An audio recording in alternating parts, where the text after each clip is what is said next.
ദൈവത്തിൻ്റെ അതിപരിശുദ്ധമായ നാമം വാഴ്ത്തപ്പെടുമാറാകട്ടെ. ഇന്ന് പകൽക്കാലം നിങ്ങളുടെ മധ്യയിൽ ഇരിക്കാൻ കിട്ടിയ ഈ വലിയ ദൈവകൃപയെ ഓർത്തു സ്തുതിക്കുന്നു, സ്തോത്രം ചെയ്യുന്നു. എലോഹീം പ്രൊഫറ്റിക്കൽ മീഡിയയുടെ ആദ്യത്തെ എപ്പിസോഡാണിത്. ഈ എപ്പിസോഡിലേക്ക് ഞാൻ നിങ്ങളെ സ്വാഗതം ചെയ്യുന്നു. ഇന്ന് പകൽക്കാലം കർത്താവ് എന്നോട് സംസാരിച്ചു എന്ന് ബോധ്യം വന്ന ഒന്ന് രണ്ട് കാര്യങ്ങൾ പറഞ്ഞിട്ട് ഞാൻ നിങ്ങൾക്ക് വേണ്ടി പ്രാർത്ഥിക്കാൻ ആഗ്രഹിക്കുന്നു. അതെന്താണെന്ന് ചോദിച്ചു കഴിഞ്ഞു കഴിഞ്ഞാൽ, ഒരു ജനനമുണ്ടാകുന്നത് ദൈവത്തിൻ്റെ ഒരു പദ്ധതിയാണ്, ഒരു വാഗ്ദത്തമാണ്, ഒരു പ്രവചനമാണ്. ഇന്ന് പകൽക്കാലം ദൈവം എന്നെ ചിന്തിപ്പിച്ച ഒരു കാര്യമുണ്ട്. കന്യക എന്ന് പറഞ്ഞ ഒരു സാധ്യതയും ഇല്ലാത്ത ഒരു സമയത്ത്, അതായത് മറിയ എന്ന് പറയുന്ന ആളിൽ ഉദരം കൊണ്ട് യേശു എന്ന് പറയുന്ന ഒരു സാധ്യതയെക്കുറിച്ചാണ് എനിക്ക് പറയാനുള്ളത്.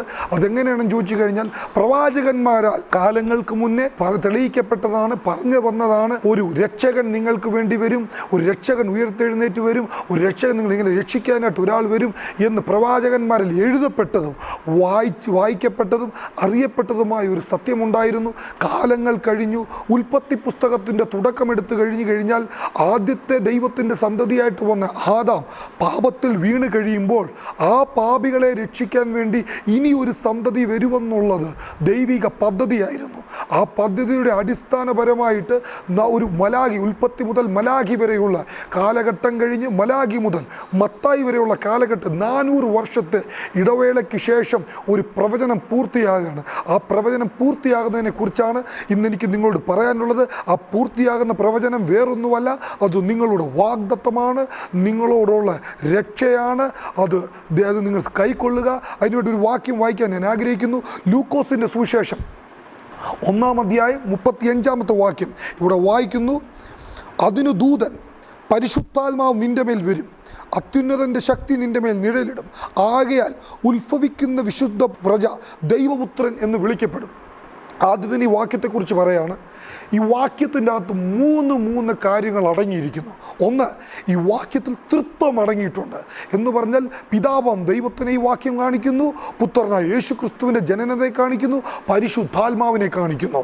അതായത് തൃത്വം എപ്പോൾ വരുന്നോ ആ സെക്കൻഡ് മുതൽ നമ്മുടെ ജീവിതത്തിൽ വാഗ്ദത്തങ്ങൾ പൂർത്തിയാകണമെന്നാണ് അതിൻ്റെ അർത്ഥമാക്കുന്നത്. യാതൊരു സാധ്യതയും ഇല്ലാത്ത സമയത്ത്, യാതൊരു സാധ്യതയും ഇല്ലാത്ത സ്ഥലത്ത് എന്ന് പറഞ്ഞാൽ യോസഫിനെ കുറിച്ച് പറയുകയാണെന്നുണ്ടെങ്കിൽ, പഴയ പ്രവചനം കിടക്കുന്നത് ദാവീദിന് ഇശ്ശായിയുടെ കുറ്റിയിൽ നിന്ന് ഒരു മുള പൊട്ടി വരുമെന്നാണ് കിടക്കുന്നത്.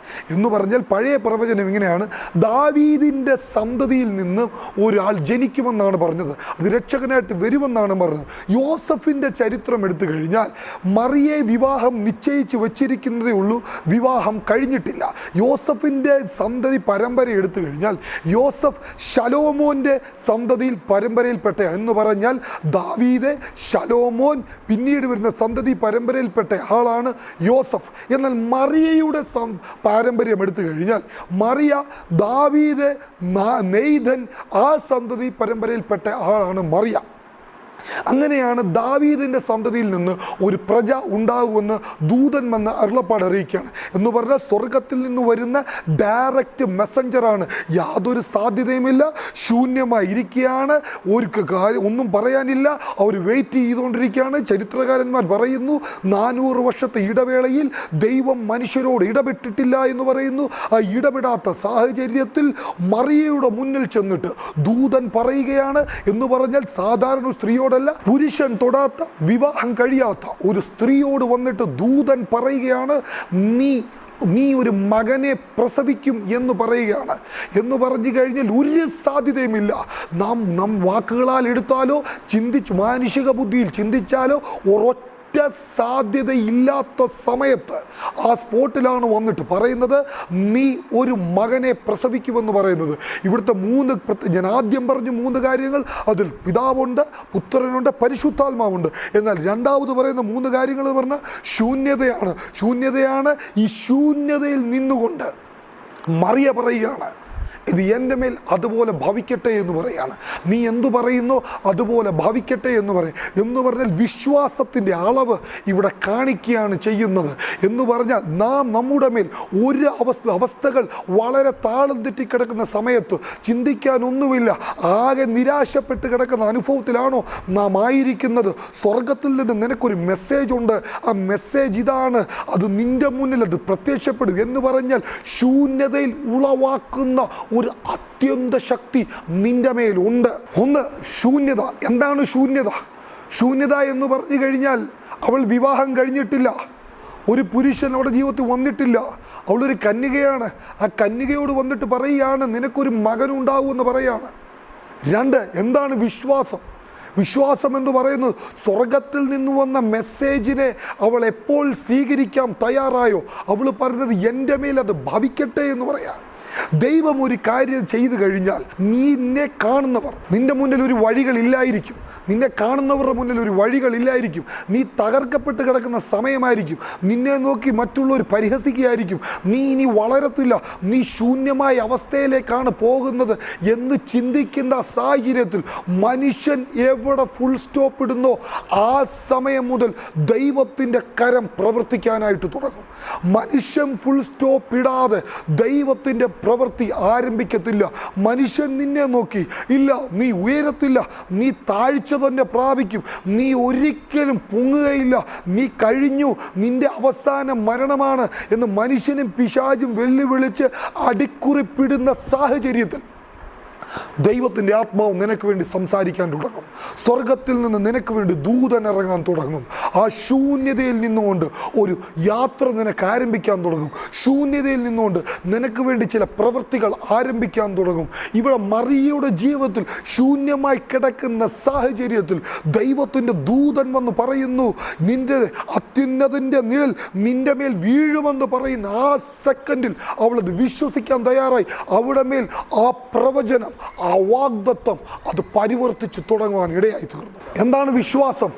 വിശ്വാസം എന്നതിൻ്റെ കാര്യങ്ങൾ പറയുന്ന ഉടനെ നാം പലപ്പോഴും പറയുന്നത് വിശ്വാസം എന്നതോ ആശിക്കുന്നതിൻ്റെ ഉറപ്പെന്ന് പറയുന്നു. എനിക്ക് പറയാനുള്ള മറിയയുടെ വിശ്വാസത്തെക്കുറിച്ച് സ്വർഗത്തിൽ നിന്ന് അങ്ങനെ ഒരു മെസ്സേജ് വരുമ്പോൾ യാതൊരു ശങ്കയും കൂടാതെ ഒറ്റ കാര്യം അവൾ പറഞ്ഞു, പുരുഷൻ തൊടാത്തത് എങ്ങനെയാണെന്ന്. പക്ഷെ അതിന് മറുപടി പറയുന്ന സ്പോട്ടിൽ തന്നെ അവൾ അതിനെക്കുറിച്ച് മറ്റൊന്നും ചിന്തിക്കുന്നില്ല. ഒറ്റ കാര്യം, അതെൻ്റെ മേൽ ഭവിക്കട്ടെ.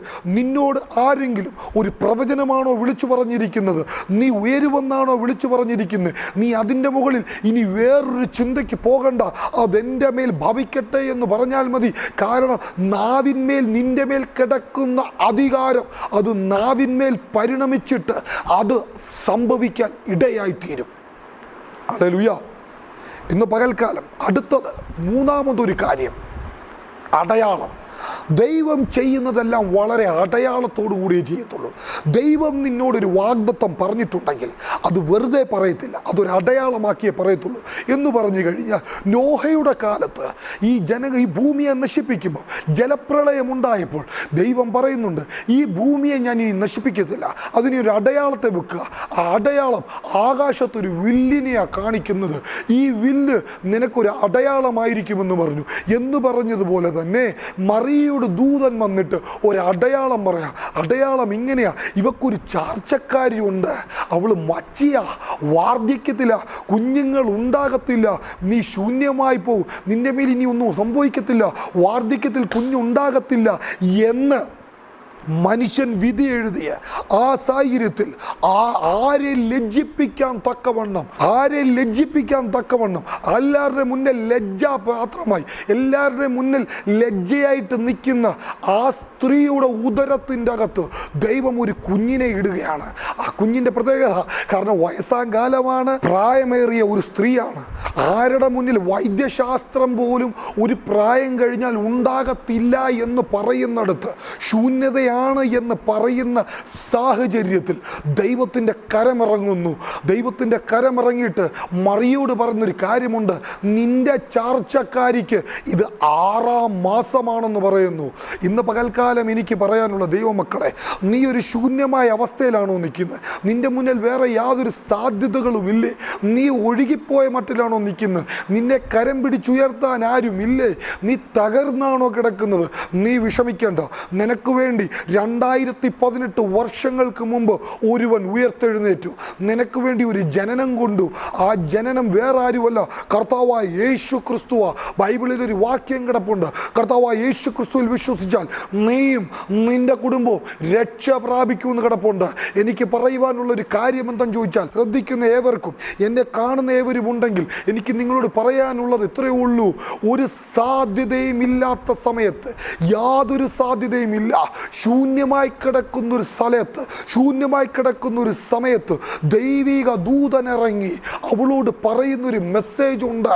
ആ മെസ്സേജ് ഇങ്ങനെയാണ്: അത്യുന്നതൻ ഇങ്ങനെയാണ്, പരിശുദ്ധാത്മാവ് നിന്റെ മേൽ വരും, അത്യുന്നതൻ്റെ ശക്തി നിന്റെ മേൽ നിഴലിടും. ഇന്ന് എനിക്ക് പകൽക്കാലം പറയുവാനുള്ളത്, പരിശുദ്ധാത്മാവ് ചിലതിൻ്റെ മേൽ നിഴലിടാൻ പോവാ.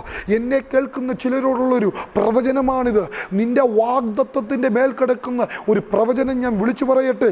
പരിശുദ്ധാത്മാവ് നിന്റെ മേൽ നിഴലിടാൻ പോവുകയാണ്.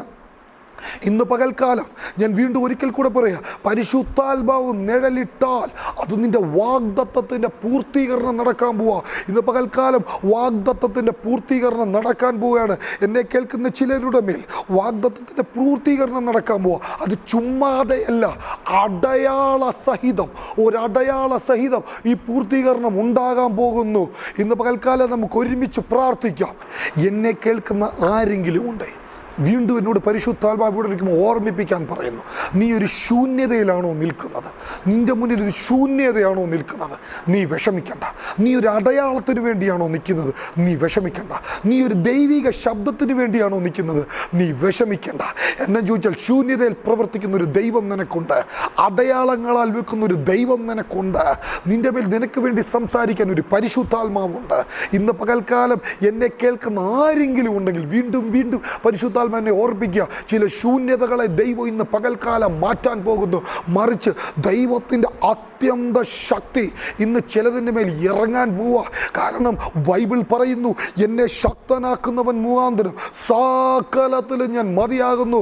ഒരുമിച്ച് പ്രാർത്ഥിക്കാം, കണ്ണുകളെ അടയ്ക്കാം. കർത്താവേ, ഞങ്ങൾ ഒരുമിച്ച് പ്രാർത്ഥിക്കുന്നു. എന്നെ കേൾക്കുന്ന എല്ലാവരുടെ മേലും ഞാൻ പ്രാർത്ഥിക്കുന്നു.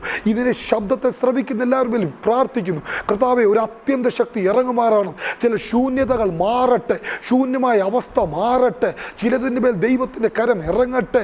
കർത്താവേ, ഇന്ന് പകൽക്കാലം ഞങ്ങൾ പ്രാർത്ഥിക്കുമോ, ദൈവിക ശബ്ദത്തിന് വേണ്ടി ഈ സമയത്ത് ചെലവഴിക്കുന്ന ചിലതിനെ ദൈവം തൊടുമാറാകണം. അല്ല, ഇതിൻ്റെ മേൽ നിൽക്കുന്ന ചിലതിനെ ദൈവം തൊടുമാറാകണം. തൊട്ട് അടുത്ത ദിവസങ്ങൾ ഒരു സാക്ഷിയായിട്ട് പുറത്തു വരട്ടെ. ഇത് പറഞ്ഞുകൊണ്ടിരിക്കുമ്പോൾ തന്നെ ജോസ് എന്നുള്ള പേരിൽ ഒരാളിനെ ദൈവം എന്നെ കാണിക്കുന്നു. ജോസ് എന്ന് കാണിക്കുന്നു. ഒരു ജോലിയുമായിട്ട് ഭാരപ്പെട്ട് നിൽക്കുന്ന, ജോലിയില്ലാതെ ഭാരപ്പെട്ട് നിൽക്കുന്ന ജോസ് എന്ന പേരുള്ള ഒരാളെ കാണിക്കുന്നു. അതിനോട് ചേർത്ത് തിരുവല്ല എന്ന് പറഞ്ഞ സ്ഥലം കാണിക്കുന്നു. കർത്താവിനോട് പറയുന്നു, നിന്റെ ഈ അടുത്ത 15 ദിവസങ്ങൾക്കുള്ളിൽ നിന്റെ മേൽ കർത്താവിൻ്റെ ഒരു കരമിറങ്ങാൻ പോകുന്നു. ഒരു മെഡിക്കലുമായിട്ട് ബന്ധപ്പെട്ട് നിൽക്കുന്ന ആളാണെന്ന് പറയുന്നു. അത് പാസ്സാകുമെന്ന് എന്നോട് പറയാൻ പറയുന്നു. ഒരു വിദേശ നന്മ നിനക്ക് ഉണ്ടാകുമെന്ന് പറയുന്നു. അത്ഭുതമായി തീരട്ടെ. ഒരുമിച്ച് ഞങ്ങൾ പ്രാർത്ഥിക്കുന്നു. പിതാവിൻ്റെ, പുത്രൻ്റെ, പരിശുദ്ധാത്മാവിൻ്റെ നാമത്തിൽ ഈ ജനത്തെ ഞാൻ മുദ്രയിട്ട് പ്രാർത്ഥിക്കുന്നു. അത്ഭുതമായി തീരട്ടെ, യേശുവിൻ്റെ നാമത്തിൽ തന്നെ. ആമേൻ, ആമേൻ, ആമേൻ. അതുപോലെ തന്നെ ഞങ്ങളുടെ ചർച്ചിൻ്റെ പേര് എലോഹീം പ്രൊഫറ്റിക് ഇൻ്റർനാഷണൽ മിനിസ്ട്രി എന്നാണ്. ഇത് ചെങ്ങന്നൂർ ITA ജംഗ്ഷനിൽ ഹോട്ടൽ വില്ലേജ് ഇൻ പാർക്കിൽ നടക്കുന്നു. ആരാധനയുടെ ശ്രമം രാവിലെ 10 മണി മുതൽ 1 മണി വരെയാണ്. അത് കടന്നു വരിക. കർത്താവ് നിങ്ങളെ ധാരാളമായിട്ട് അനുഗ്രഹിക്കട്ടെ. എല്ലാ ആഴ്ചകളിലും ഉണ്ട്. ഈ താഴെ കാണുന്ന നമ്പറിൽ നിങ്ങൾക്കൊരു പ്രാർത്ഥന ആവശ്യമുണ്ടോ, ഒരു മാറ്റം ആവശ്യമുണ്ടോ, ഒരു പ്രവചന ശബ്ദം ആവശ്യമുണ്ടോ, നിങ്ങൾ ഈ താഴെ കാണുന്ന നമ്പറിൽ വിളിക്കുക. കർത്താവ് നിങ്ങളെ അനുഗ്രഹിക്കട്ടെ.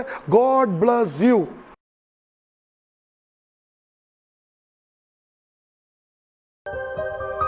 ഈ കുഞ്ഞിൻ്റെ ഒരു അത്ഭുത സാക്ഷ്യമാണ്. ഈ കുഞ്ഞ് ഇവിടെ ആദ്യമായിട്ട് വരുന്നത് എങ്ങനെയാണെന്ന് ചോദിച്ചാൽ, ഈ കുഞ്ഞിനെ എടുത്തോണ്ടാണ് വന്നത്.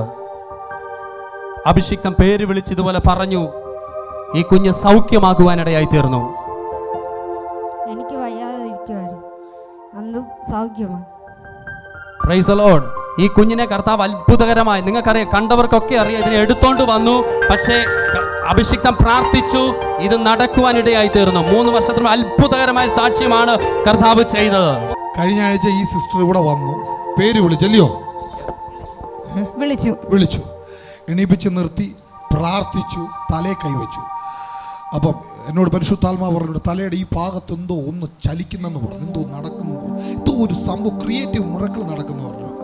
അത് കഴിഞ്ഞപ്പോൾ എന്നോട് പറഞ്ഞു ഇയർ ബാലൻസിങ് ഇല്ല, എനിക്ക് എങ്ങനെ അവർ ശബ്ദം കേൾക്കാൻ ഭയങ്കര പാടായിരുന്നു. ഇപ്പൊ എനിക്ക് ഒരു കുഴപ്പവും ഇപ്പൊ എങ്ങനെയുണ്ട്? ഒരു കുഴപ്പവും ഇല്ല. നീ ഇപ്പം നിൽക്കുന്ന നിന്റെ പൂവിന്റെ കടയെ ദൈവം മാറ്റി ഭക്ഷണം കൊടുക്കുന്ന ഒരു കടയാക്കി ദൈവം മാറ്റാം. ആമേൻ. പ്രൊഫസൈ. തീർന്നില്ല സിസ്റ്ററെ, യേശുവിൽ വിശ്വസിച്ചോ, നിന്റെ ലൈഫിനെ ദൈവം ചേഞ്ച് ചെയ്യാൻ പോവാ. ഇപ്പൊ ഇയർ ബാലൻസിംഗ് മാറിയിട്ടുള്ളൂ, ഇനി ലൈഫും വീടും കൂടെ ഒരുമിച്ച് മാറാൻ പോവാ. പോയിരുന്നു ഞാൻ ഇന്റർനാഷണൽ ടെസ്റ്റിമണിയായി നിൽക്കുന്നത്. ഇവിടെ വരുമ്പോ പറഞ്ഞു ശേഷിയാണ് എനിക്ക് പറയാനുള്ള സാക്ഷ്യം. എനിക്ക് 4 മാസം വർക്കില്ലാതിരിക്കുകയായിരുന്നു. ഞാൻ ഇവിടെ വന്ന് പ്രാർത്ഥിച്ച് അത് കഴിഞ്ഞിട്ട് എനിക്ക് ഇഷ്ടം പോലെ വർക്ക് ദൈവം യേശു തന്നിട്ടുണ്ട്. ആണോ? അതുപോലെ വേറൊരു സാക്ഷ്യം കൂടെ ഉണ്ട്. എൻ്റെ നടുവിന് സഹിക്കാൻ പറ്റാത്ത വേദനയായിരുന്നു. അത് പാസ്റ്റർ കൈവച്ച് പ്രാർത്ഥിച്ചു. ആ വേദന ഇപ്പോൾ ഒന്നുകൂടെ പറയാണ്, തെളിച്ച് പറയാണ്, ചിലർക്കത് മനസ്സിലാകാൻ വേണ്ടി തെളിച്ച് പറയാണ്. എന്നെ ചോദിച്ചു കഴിഞ്ഞാൽ ഇദ്ദേഹം ഇവിടെ വരുമ്പോൾ 4 മാസമായിട്ട് വർക്കില്ല. ഇദ്ദേഹം മിനി ആൻറ്റിയാണ് അദ്ദേഹം ഇവിടെ വരുന്നത്, അദ്ദേഹത്തിൻ്റെ വൈഫ്. നിങ്ങൾ പറയുകയും ചെയ്തു, കർത്താവിനോട് പറയാൻ പറഞ്ഞു അടുത്ത ആഴ്ച മുതൽ നിങ്ങളുടെ ജീവിതത്തിൽ വലിയൊരു വർക്കുകൾ ഉണ്ടാകാൻ പോവാണെന്ന് പറഞ്ഞു. ഇപ്പം സത്യം എങ്ങനെയുണ്ട്? ഇഷ്ടം പോലെ ചെയ്യാൻ പറ്റാത്ത ഇങ്ങനെ ചെയ്യാൻ പറ്റാത്ത പോലെ എന്ന് പറഞ്ഞാൽ പടക് നിറഞ്ഞ് കവിഞ്ഞ് തുളുമ്പി നിൽക്കുന്നു. ഇതാ ഇവിടുത്തെ അവസ്ഥ. പോയിരുന്നോ കർത്താവ് നിങ്ങളെ അനുഗ്രഹിക്കുന്നു. ഈ ചർച്ചിൽ വരുമ്പോൾ വളരെ വേദനയോടുകൂടി ഇവർ രണ്ടുപേരും ഇവിടെ വന്നത്. എനിക്ക് ഒത്തിരി വേദന തോന്നി. അതിനേക്കാൾ ആദ്യം ഞാൻ ഈ അമ്മച്ചിയുടെ സാക്ഷ്യമാണ് പറയാൻ പോകുന്നത്. കഴിഞ്ഞ ആഴ്ച വെള്ളിയാഴ്ച ഒരു ഭയങ്കര രാത്രിയായപ്പോൾ ഉപവാസ പ്രാർത്ഥനയാണ് ഇവരുടെ വീട്ടിൽ. രാത്രിയായപ്പോൾ എനിക്കൊരു ഫോൺ കോള്. പ്രിയ അമ്മച്ചിക്ക് തീരെ വയ്യ. എങ്ങനെയായിരുന്നു ബിസിനസ്സോട് ചോദിച്ചത്? അമ്മ 2 കാലം വേദനയാന്ന് പറഞ്ഞ് നിന്ന് അലറി വിളിക്കുക. ഞങ്ങൾ വിചാരിച്ചു എന്താ സംഭവിക്കാൻ, ശരിക്കും മരിക്കുവാന്ന് തന്നെ ഞങ്ങൾ വിചാരിച്ചു. ആർക്കും അനക്കണം, 4 പേര് പിടിച്ചിട്ടും അമ്മ നിൽക്കുന്നില്ല. പക്ഷെ ഞാൻ അന്നേരം തന്നെ പാസ്റ്ററിനെ വിളിച്ചു. പാസ്റ്റർ പ്രാർത്ഥിച്ചു. ആ സെക്കൻഡിൽ അമ്മ വെട്ടി വിയർക്കുക. നിമിഷം തന്നെ അമ്മ മയങ്ങി എൻ്റെ ദേഹത്തോട്ട് വീണ് എനിക്ക് കിടക്കണമെന്ന് പറഞ്ഞ് പിന്നെ നിമിഷം വരെ ഒരു കുഴപ്പമില്ല അമ്മ. തെളിച്ചു പറയാം ഒന്നുകൂടെ കേട്ടോ. വെള്ളിയാഴ്ച രാത്രി തീരെ വയ്യ, മരിച്ചു പോവെന്ന് ചിന്തിച്ച നിമിഷം മരിച്ചു പോവെന്ന് പറഞ്ഞു. പ്രാർത്ഥിച്ചു. പരിശുദ്ധാത്മാ പറഞ്ഞു ഇപ്പൊ സൗഖ്യം വരാൻ പോവാണെന്ന് പറഞ്ഞു. തൊട്ടുപുറേ ആശുപത്രിക്കാരെ പോലും ഞെട്ടിച്ചോണ്ട് ഈ മാതാവിന്റെ കാര്യം പറഞ്ഞത്. എങ്ങനെയായിരുന്നു അമ്മച്ചി? മോൻ പറഞ്ഞു ഹോസ്പിറ്റലിൽ പോകണമെന്ന് പറഞ്ഞു. ഞാൻ പറഞ്ഞു വേണ്ട, എനിക്ക് കുഴപ്പം ഇപ്പം ഇല്ലെന്ന് പറഞ്ഞു. പ്രാർത്ഥിച്ച ഉടനെ തന്നെ കാലം പോകുന്ന വേദന വന്നു. എനിക്കൊരു അന്നേരം മാറിയെന്ന്. അന്നേരം തന്നെ, നാളെയല്ല, മറ്റന്നാളല്ല, അടുത്ത ആഴ്ചയല്ല, ഇപ്പൊ തന്നെ.